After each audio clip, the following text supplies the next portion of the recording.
Hey guys, Thursday, October 21st. The cold weather is here finally. No more, well, there'll be some sweating, but not that much. And it's just a great time of the year for the electrical trade.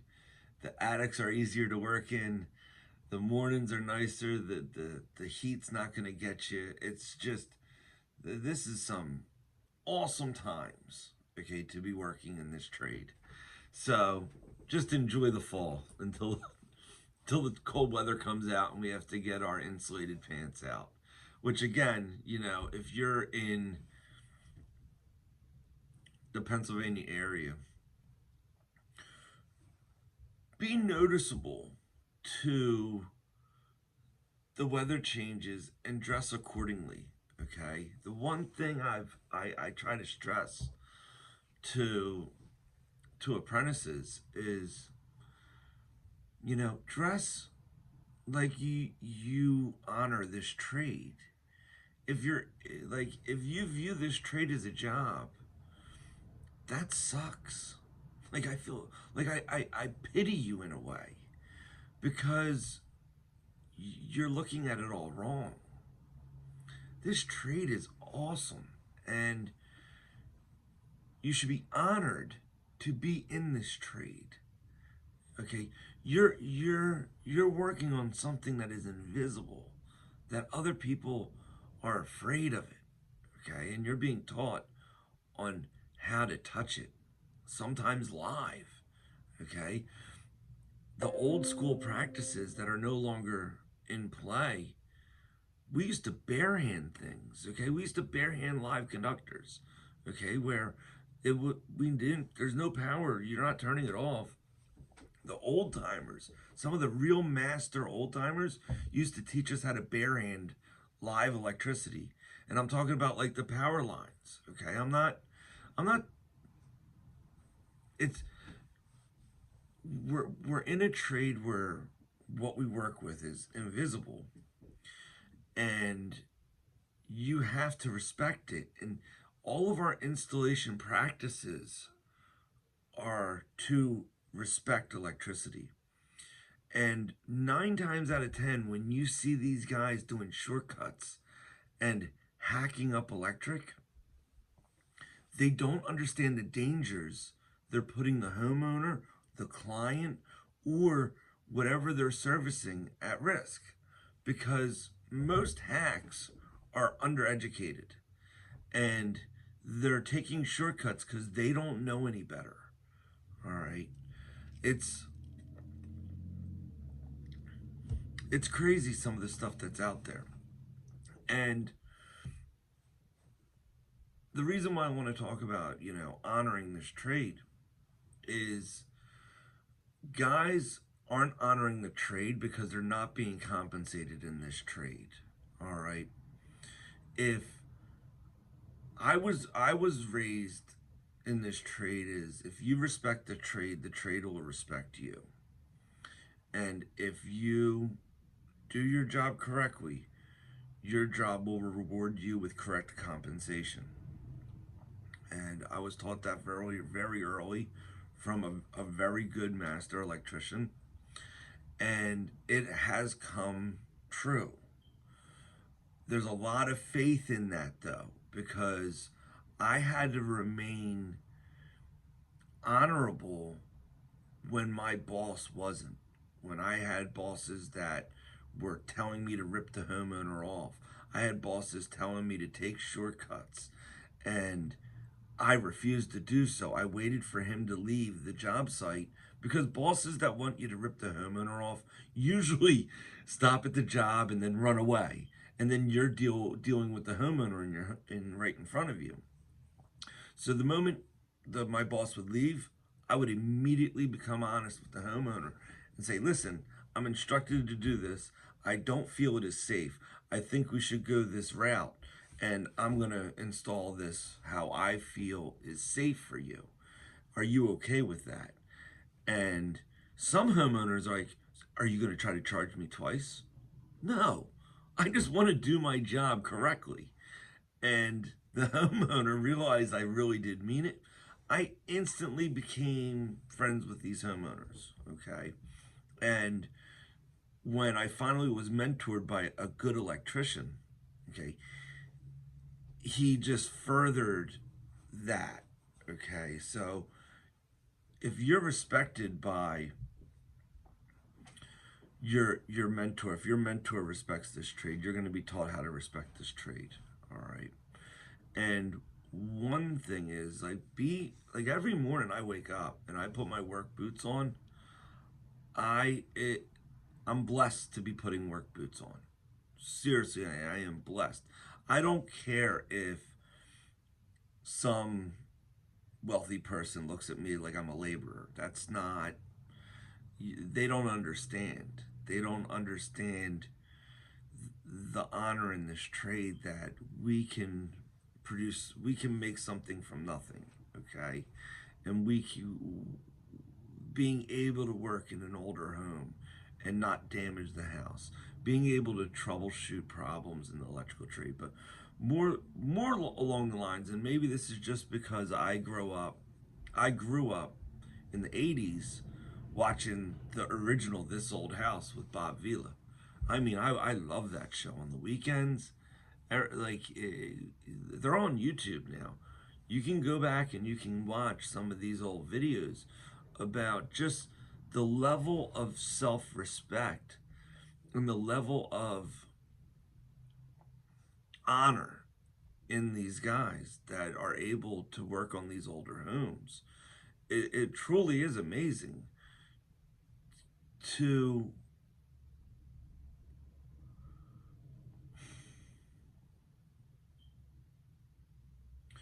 work for something that's more valuable than a dollar. Okay? And I think when you get into that skill level where your skill is more valuable than a dollar, you'll start understanding what I mean.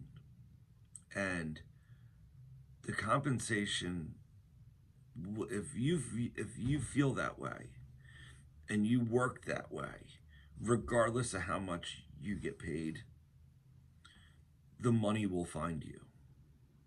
I guarantee you the money will find you. And it's going to come at you from some odd direction. So, like, an investor out of nowhere will come over and want to invest in you.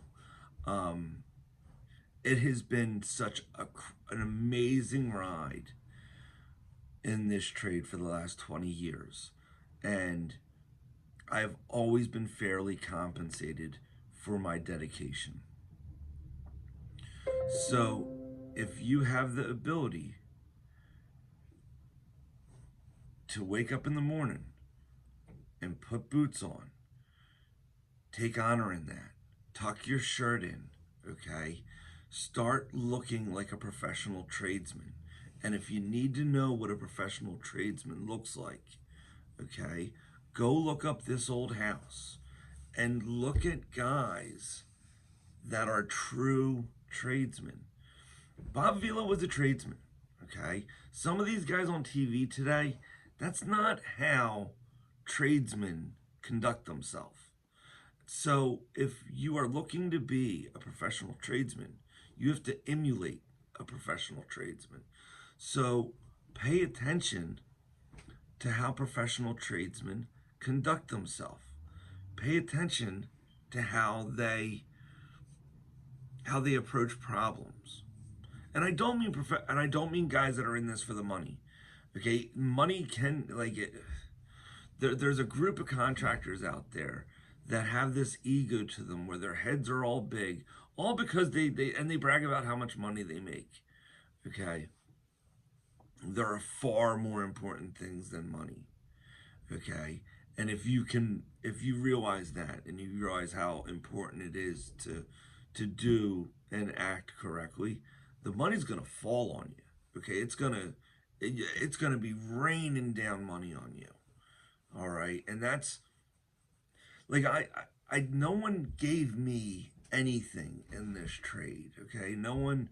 I didn't start from a position of privilege. I actually started from, when I started my business, I had two blown out knees, one that needed surgery on, and I had 3 months of free rent only because I offered to redo the bathroom in my apartment. I didn't even know how to redo a bathroom. Okay, so that's where I started from. All right, and I went down this path of this trade in some difficult times, but by taking honor in my work and doing the best I can and doing things correctly.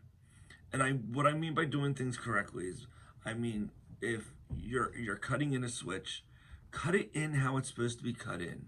Don't go and take a shortcut like grabbing a sawzall. Okay? If you need to cut it in and it needs to be precision, cut it in correctly. All right? That's what I mean by doing it correctly. In electrical, there's correct installation methods and there's not correct installation methods. So, and here's the problem I see with hacks and guys who aren't taught correctly. There's 1,000 wrong ways to install something. There really is only one correct way to install something.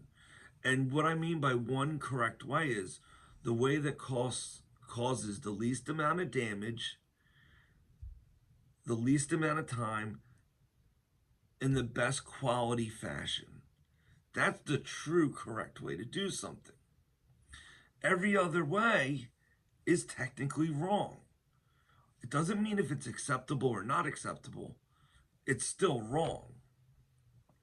So if you set out to install things correctly, respect the homeowner, respect the home or your client, respect your client's time, and you're treated fairly, meaning you are compensated correctly for your work. If you go down that path and your motivation is that path, this trade will compensate you. The problem is, and I was talking about this with other master electricians, there's not a lot of old tradesmen values, educated guys out there. So there's not a lot of guys that were taught this still in the field today. It is very rare to find them. I'm one of them. My mentor is still working today. And I know, but he won't take an apprentice on. He's done. He's in his late 50s. He does. It is very difficult to teach the old world values of this trade today, for countless reasons. One is it's all about a dollar. Two, you have companies out there that when you go get hired by these companies, they push you to sales. They do this book pricing, okay?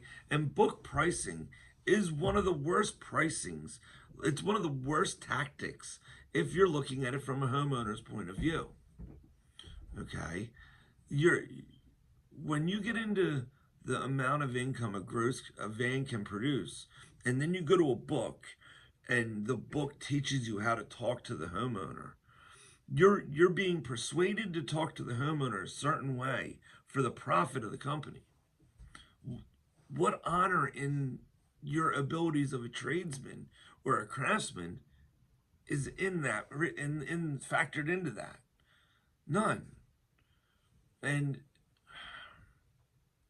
I guess I'm at a crossroads between being a business owner and being a craftsman, but I refuse to go down the road of fleecing the homeowner. I'll shut my business down before I do that. All right. I just don't, you know, I know the figures are disgusting. I originally thought the consultant firms are pushing $300,000 per van, but now I'm hearing it's raising up to $500,000 and $800,000 per van, and I just can't justify that. Like I know we all have bills to pay and we all have a certain lifestyle to live, but I just think at some point it just gets a little ridiculous. So if you want to know why your you're having difficulties finding a guy to teach you this trade correctly,